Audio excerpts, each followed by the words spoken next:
Oke, jadi kali ini kita akan membedah sebuah tulisan yang punya pandangan sangat spesifik tentang Idul Fitri. Menurut penulisnya, ini bukan cuma perayaan biasa, tapi sebuah momen pemicu untuk transformasi global yang mendasar. Yuk kita telusuri alur pemikirannya, langkah demi langkah. Nah, untuk memulai pembahasan kita berangkat dari pertanyaan ini. Kita semua tahu Idul Fitri itu hari kemenangan. Tapi, menurut si penulis artikel ini, kemenangan yang dirayakan itu punya makna yang jauh lebih dalam dan jadi kunci untuk perubahan yang lebih besar lagi. Baik, kita masuk ke bagian pertama. Menurut sumber yang kita bahas ini, Idul Fitri itu nggak bisa dilihat sendirian. Ia adalah puncak dari Ramadan, yang digambarkan oleh penulisnya sebagai semacam madrasah atau kampung pelatihan spiritual. Ini dia, poin utamanya. Bagi si penulis, kemenangan sejati Idul Fitri itu adalah kemenangan melawan diri sendiri. Logikanya begini, kalau kita bisa menahan diri dari sesuatu yang halal, seperti makan dan minum di siang hari, maka kita sebenarnya sudah memenangkan pertempuran internal melawan hawa nafsu. Kemenangan inilah yang jadi esensi sejati dari Idul Fitri. Kemenangan atas hawa nafsu ini, menurut penulis, sebenarnya cuma jalan untuk mencapai satu tujuan akhir dari Ramadan, sebuah konsep inti yang disebut takwa. Mari kita lihat apa sebenarnya maksud dari takwa menurut tulisan ini. Jadi takwa seperti yang didefinisikan di sini adalah buah dari ibadah puasa yang tulus. Ini bukan sekedar perasaan spiritual di dalam hati, tapi sebuah kondisi kesadaran yang aktif. Dan ini kelihatan banget dari tindakan nyata. Kita mengerjakan apa yang diperintahkan dan kita menjauhi apa yang dilarang.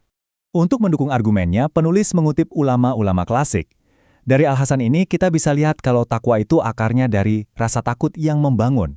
Maksudnya bukan takut yang bikin kita nggak bisa ngapa-ngapain, tapi rasa hormat dan kesadaran untuk tidak melewati batas-batas Tuhan yang justru mendorong kita untuk taat.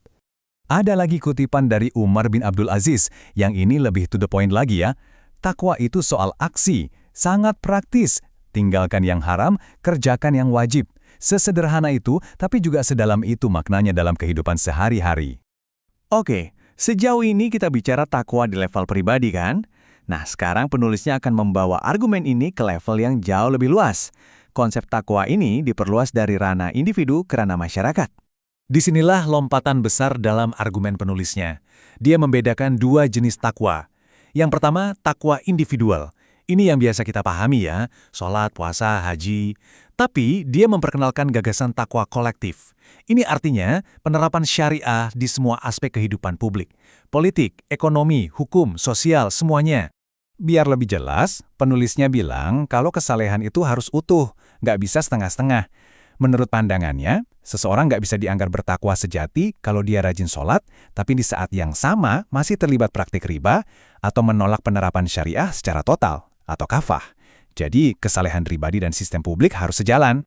Pertanyaan selanjutnya, kalau takwa kolektif itu butuh penerapan syariah secara total, terus gimana cara mewujudkannya?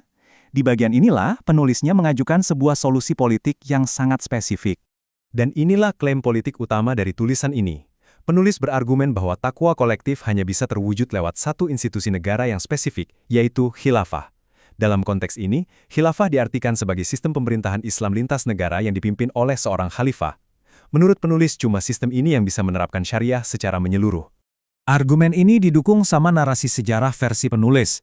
Baginya, titik balik masalah dunia muslim saat ini adalah tahun 1924, waktu khilafah Utsmaniyah bubar. Dia melihat peristiwa ini sebagai akar dari perpecahan dan kelemahan. Makanya, dalam logikanya, solusinya yang satu, dirikan kembali institusi tersebut.